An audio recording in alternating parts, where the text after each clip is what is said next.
maybe you are going to your priest, or you are looking for help from friends or anybody who will just give you some time and listen to the problem that you're wrestling through. And then they give some answer, and then you find yourself almost aggravated or irritable or angry about their answer, and you find yourself breaking down anything that they say, and you might even then become even more critical of yourself and feel even more deflated.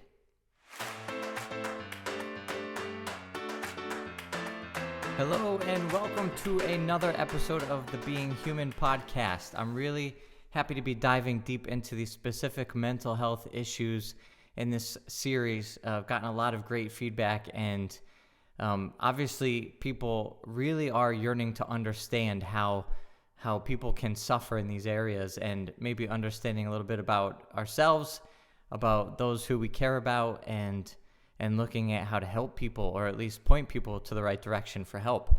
As again, a little disclaimer, this is not intended to take the place of therapy, nor is it any way to actually diagnose any of these particular disorders. But I want to give a little bit of a fleshing out of some of these mental health experiences and challenges for people who are suffering with these issues, and also for those who are in relationship with them. Because we've all either experienced on some level some of these things, or we've been in relationship with somebody who's experienced some of these things. So it's really good to get this kind of help from a perspective you can trust, where we're integrating the faith, we understand the importance of the science, but we're bringing it both together in an integrated way. And if you do want to go further and getting some extra help, or pointing somebody towards some extra help, CatholicPsych.com is our website, and that's where you can find us. There's a contact page there, and you can always reach out for some more help. We have consultations we'll do for free, just to be able to talk to somebody about whatever it is that might be going on, and get a little direction on whether or not you might need a little bit more help. All right, so today we are going to be talking about obsessive compulsive disorder, or behaviors, and also as it relates to scrupulosity. So this is obviously a really pertinent issue when it comes to anything faith-based, because scrupulosity is the kind of religious version of obsessive compulsive behavior or patterns. And so there's a lot of overlap here. Scrupulosity is not a spiritual issue in terms of it being a divorced from psychology, just pray it away, pray harder, if you haven't gone to confession enough kind of thing. In fact, that's just the opposite of what you're supposed to do, and we'll get into that in a few minutes here.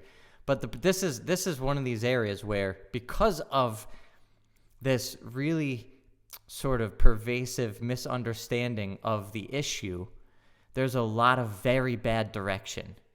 And people are suffering so deeply with these issues. And people with OCD tendencies, or there's actually a personality disorder, obsessive compulsive personality disorder, which is a little different. Or just sort of like normal anxiety that can really increase to levels of being like these patterns of behavior, are really suffering very deeply internally. And I think that that's really important to understand. And if nothing else, I hope that you can take away from this series that behind the veil of these spiritual, emotional issues, there is a lot of suffering, and people need compassion, and they need patience, and they need prayer to help get the help they need, and for the support and accompaniment, and maybe some consolation and even healing along the way. So we really pray for God's grace to come into the hearts of those suffering with these issues right now. And in a particular way, I know of a few people who could really use those prayers, and I know some people over the past year, I know of a couple of cases where dealing with these particular issues to an extreme level actually led to taking their own lives in their hands. And so we really want to pray for them, for their souls, for anybody suffering with anything like that. that they would have the grace and the consolation, the insight to reach out for help. And for anybody else who is accompanying people in that state, obviously to know that this is not a light issue. And so when we know that somebody's suffering very deeply, please do turn them towards the right kind of help. And if anybody's in an emergency situation, don't be afraid to ask somebody, are you thinking about hurting yourself? And even calling 911 in a case where it's that kind of extreme situation. All right, so what we're going to talk about today, I want to break this down in sort of three sort of parts. And so first, OCD, obsessive compulsive behaviors, and scrupulosity. We're going to talk about what it is. And then I want to talk a little bit about why it happens, where it comes from. And then thirdly, we'll talk about what is needed and the kinds of things that we look to do as therapists, as mentors, as people trained to really walk with those suffering in this way. So interestingly enough, this is a really difficult manifestation of a psychological experience to deal with, because it has some very, very deep rigidity, but without the prickliness of some other kinds of mental health issues. So in other words, people that are suffering with OCD type behaviors are usually also looking to connect, they can be a bit pleasing, or trying to sort of come for answers, looking for advice, looking for some kind of validation. And so it's this mix of a desire for control with a sense of interpersonal deference. And so a lot of times, you might end up being the person that somebody comes to for help. And this is where the expert training is really, really important, because priests, spiritual directors, friends, people involved in church communities, all different places, might be seen as a trusted source for some expertise. And then somebody with OCD will go to those people, maybe to you, and say, this is what I'm wrestling with. Am I supposed to do this, or am I supposed to do that? And they sort of come with this like openness, like, I'm looking for an answer here. I need some help. And then if you try to give the help, if you try to give the advice, or try to help the person work through that issue, you're met with staunch defensiveness and argumentation. And ultimately you feel completely defeated and ineffective, because whatever you can bring to the table is not going to satisfy the need that person had when they came to you. So this can be really disorienting when somebody like this is in your life where they're coming to you for this kind of help. And it can be incredibly disorienting when you're that person who's suffering with this issue and you're looking for help. You're open to it. You want to submit to a higher authority. You have faith. Maybe you are going to your priest, or you are looking for help from friends or anybody who will just give you some time and listen to the problem that you're wrestling through. And then they give some answer, and then you find yourself almost aggravated or irritable or angry about their answer, and you find yourself breaking down anything that they say, and you might even then become even more critical of yourself and feel even more deflated. So that's a little bit of a look on what's going on in the inside of the person with the OCD. Now, to be very clear up front, scrupulosity, like I said, is not just a spiritual experience. Even though we do have saints who have written about scrupulosity, it is a religiously themed obsessive thought process and maybe compulsive behavior. Obsessions it refers to the thoughts, and compulsions usually refer to the behavior. So OCD, obsessive compulsive, is where we have these constant ruminations of thinking over and over and over about certain things, and then we act out in these compulsive behaviors. Well, if there's a religious theme to that, where it has to do with our prayer life, where it has to do with our religious observation and behaviors, that's when we bring in that idea of scrupulosity. So that's a religiously themed kind of OCD. So we can talk about both the same exact way.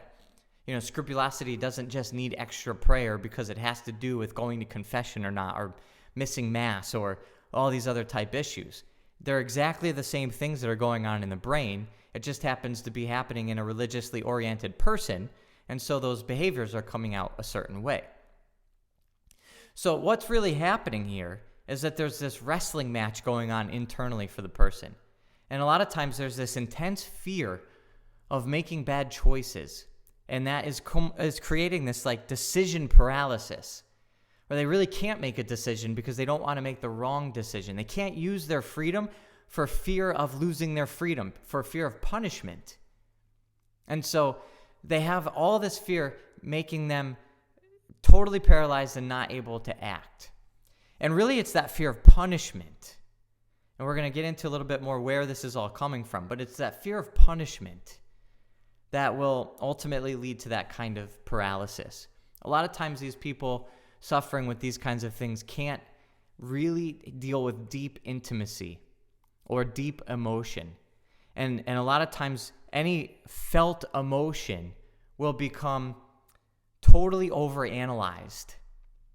And a lot of times, because of where these issues come from, emotion is immediately transformed into something that's intellectualized. And so, if there's a feeling of any kind of deep feeling, then people will slip into this sort of trying to cognitively, intellectually break it all down and figure it all out and move away from the emotion. So obviously, deep intimate relationships, romantic relationships, family relationships can be very, very difficult with people who are suffering in these ways. And a lot of times these behaviors can elicit frustration from others.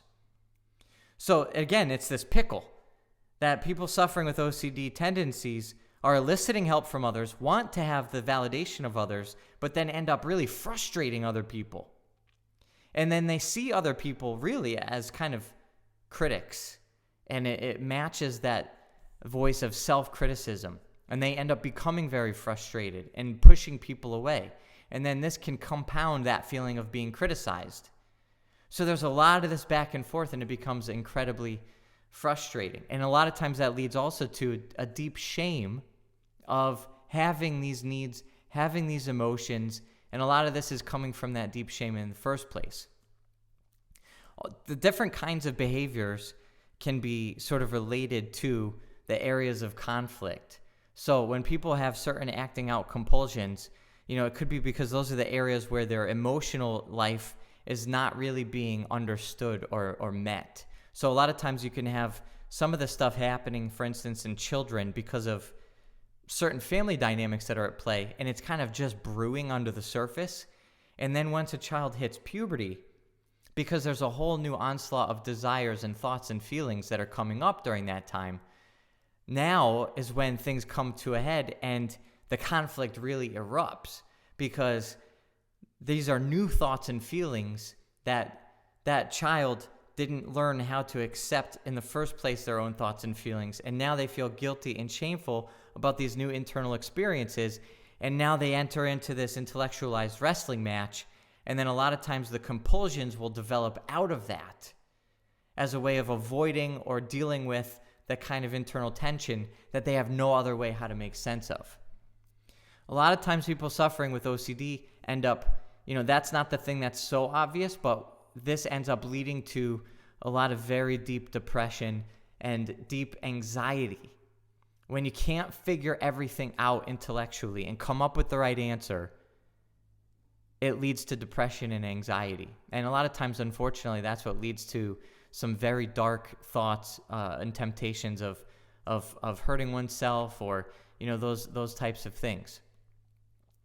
What happens is in relationship with people who are suffering with this, is you start to realize, and this is a person's experience of themselves, is that it's very, very rigid.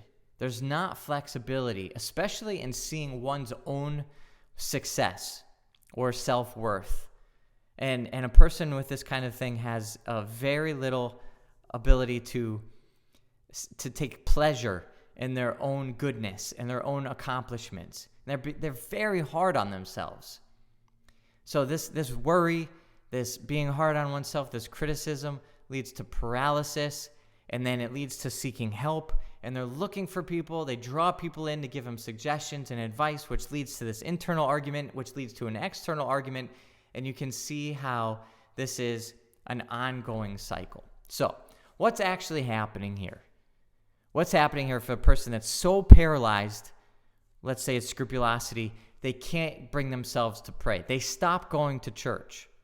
It's really ironic, and it's very painfully paradoxical, because you see a person with a heart for God who's seeking so much to love God and wants to follow the ways of Christ, and because of these internal conflicts and tension, they're so paralyzed and locked up inside themselves that they end up not even being able to pray.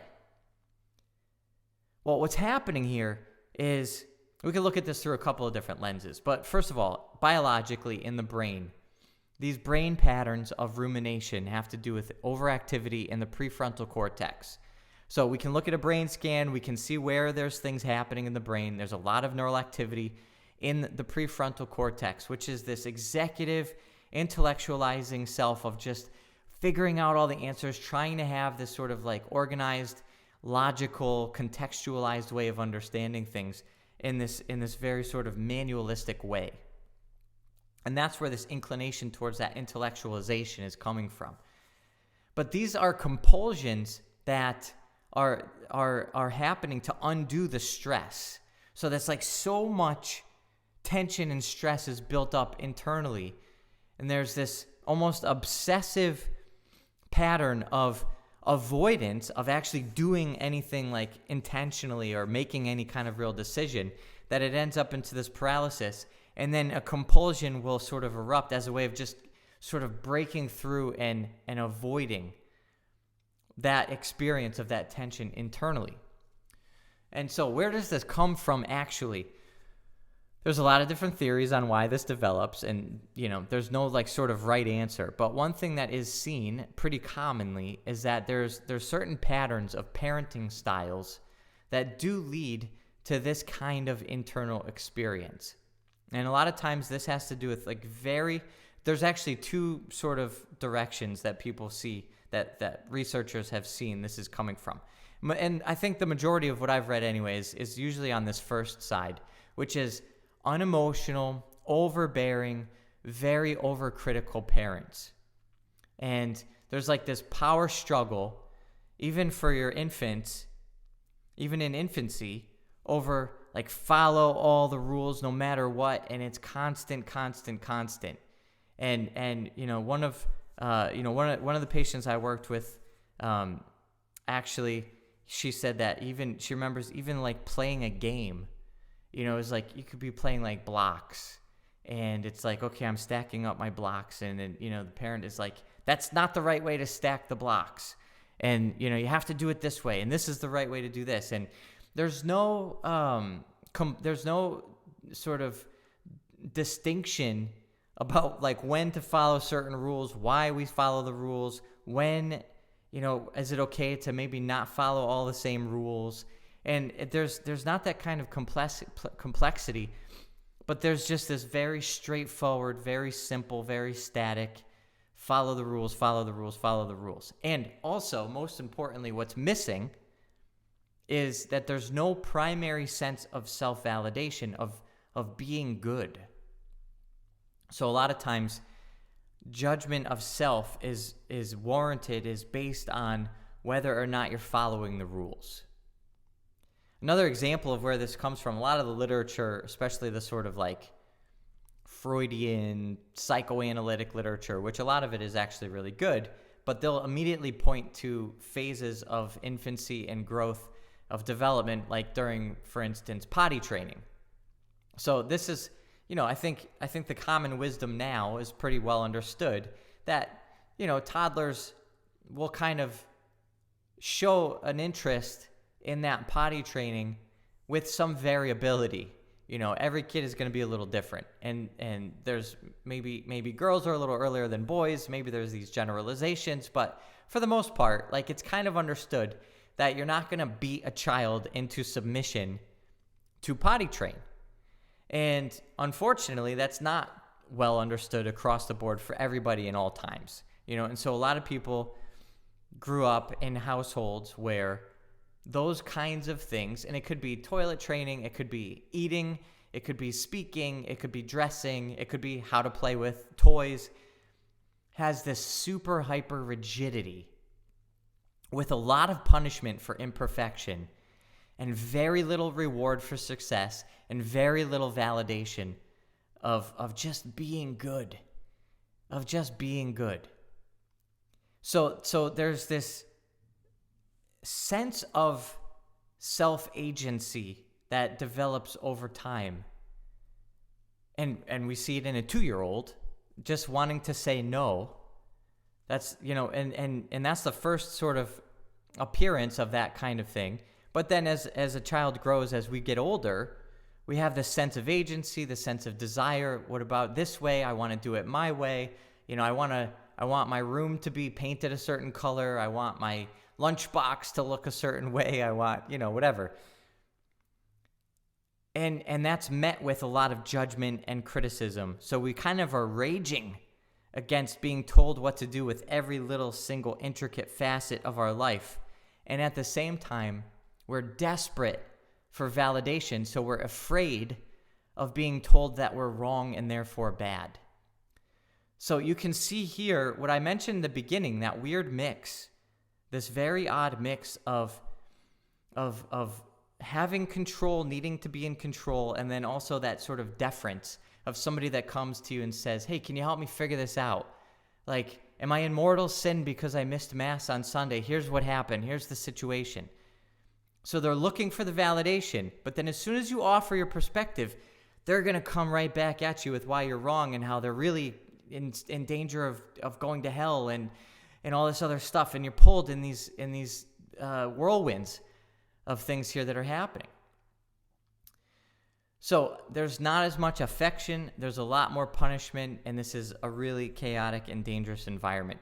The second family structure that I mentioned, which I haven't seen as much of leading to this particular manifestation, but it's out there in the literature anyway, is like a lot of chaos in the family home environment, like no rules. Where that might take place and lead to OCD is if their chaos is also accompanied by violence, for instance, with, let's say alcoholism or something like that with a parent, and then there's violence in the home.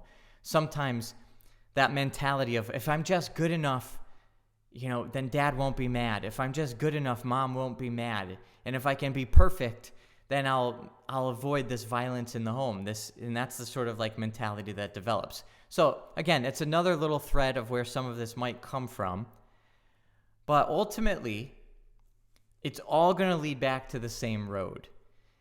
And at the deepest level, this is the spiritual dimension and perspective of it, is that a person with this has not received the foundational validation of God.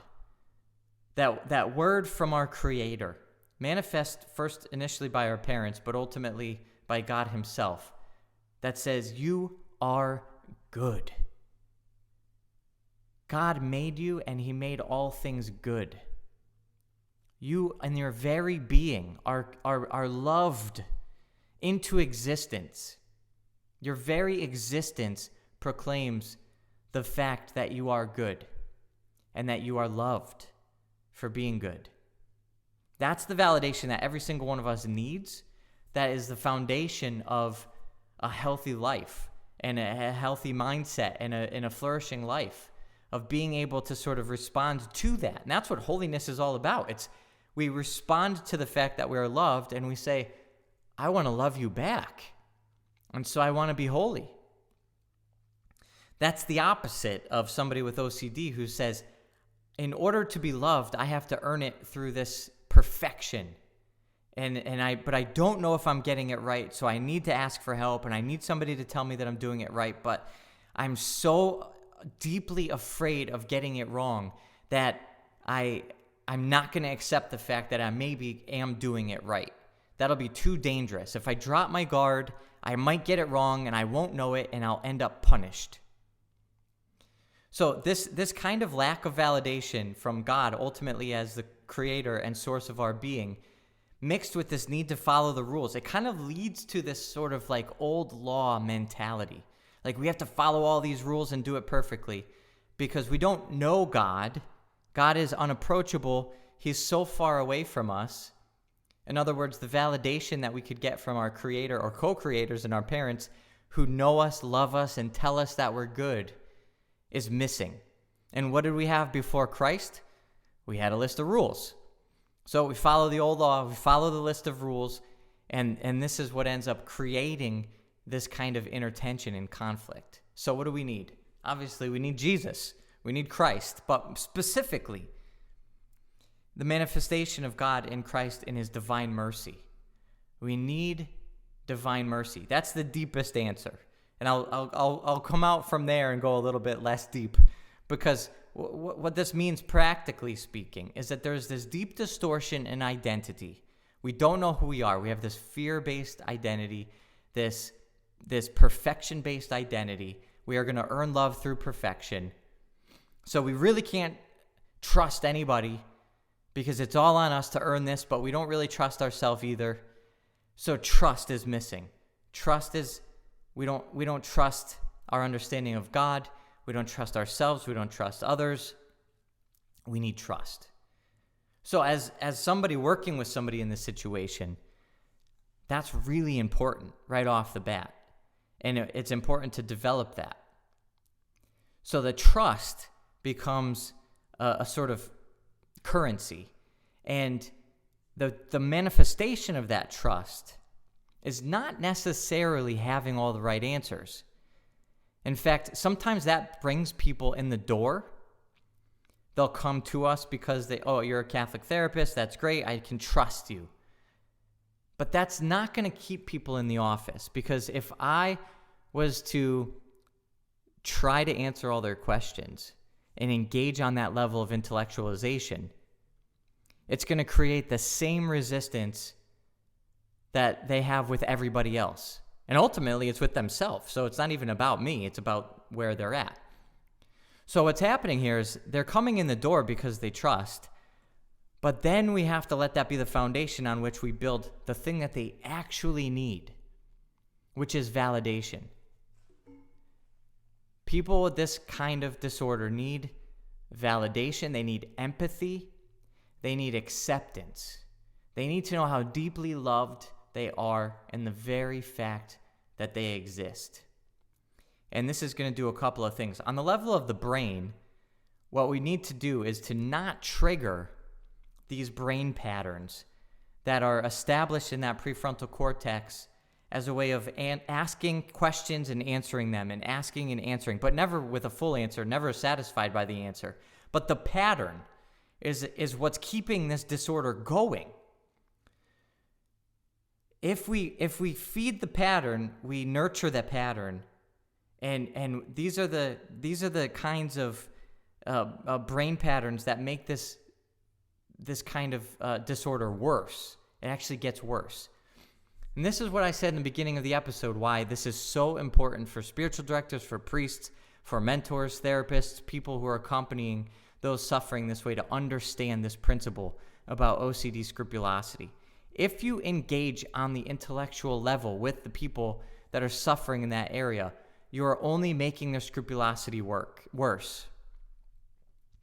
So that's when the person says, like, well, I came into Mass at this part, and I missed that part, and it was, but this is what the church says, and this is the magisterial, does this count for my Sunday obligation? And then you say, well, I don't know, let's go, let's break open the book, let's get out Canon Law here, and this is what St. Augustine said, and this is what Thomas Aquinas says, and this is what the local bishop says, and no matter how well-intentioned you are in engaging that conversation, and no matter how much love that's coming from, it's only increasing the brain patterns that are making the scrupulosity worse.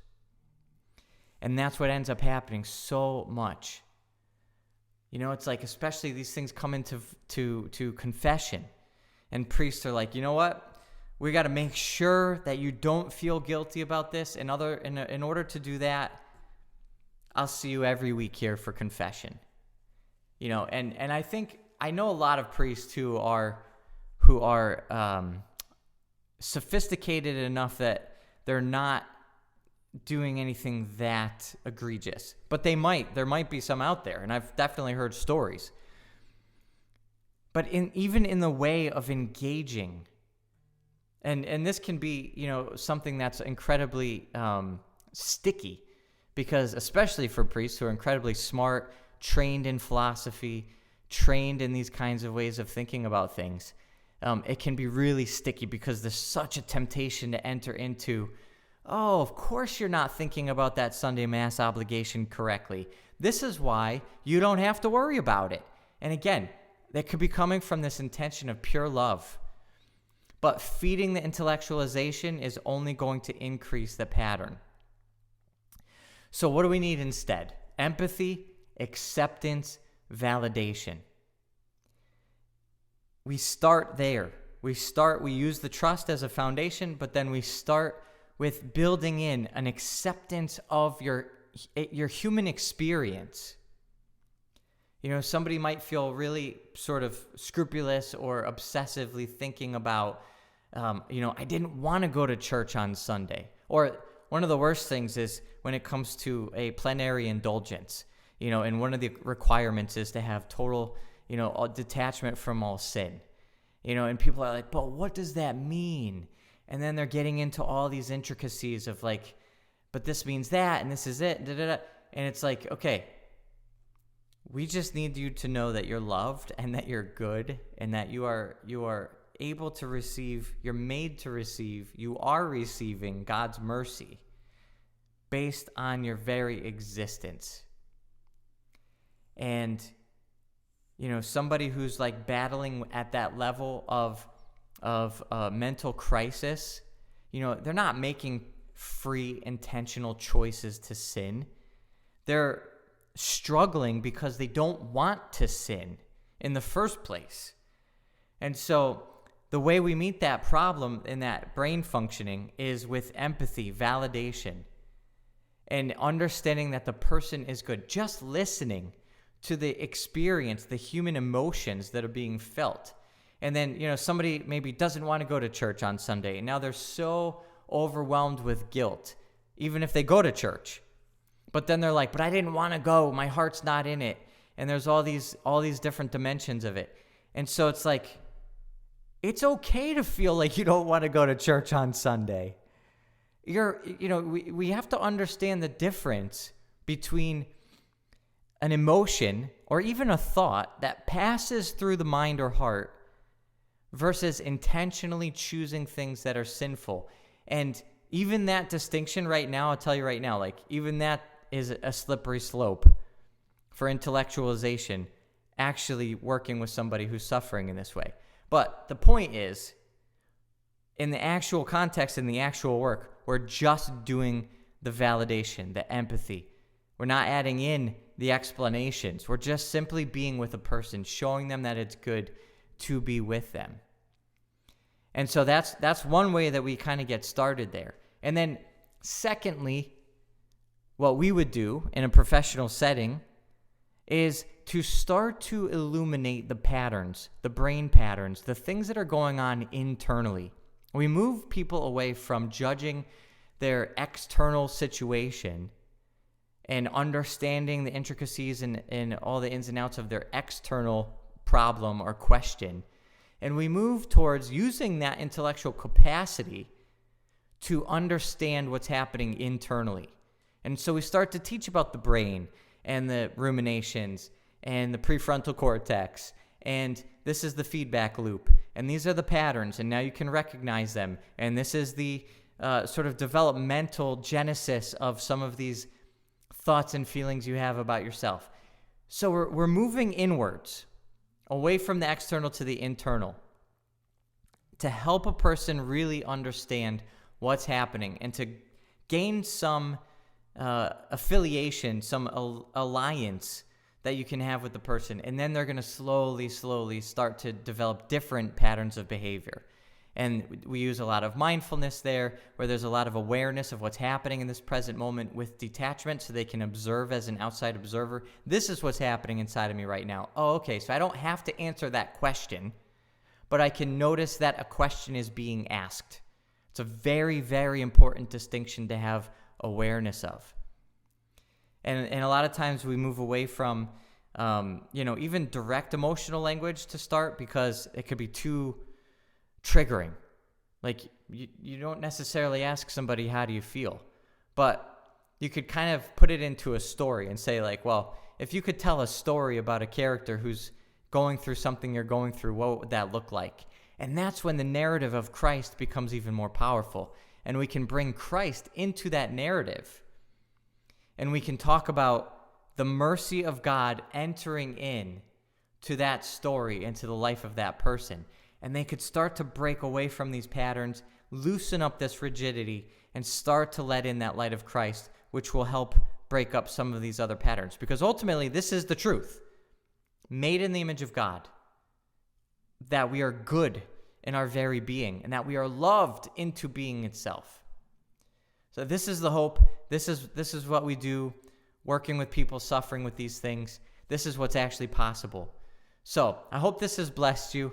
I hope that you've gained something from this, and maybe a little bit more understanding, at the very least, that you know what kind of cross some people are suffering with and carrying in their life, and that in some way maybe this has shed light on some of the difficulties you've had in your own life. All right. Until next time, you find us at CatholicPsych.com. Please leave us a review and subscribe to us on iTunes, and I will talk to you next time. God bless you.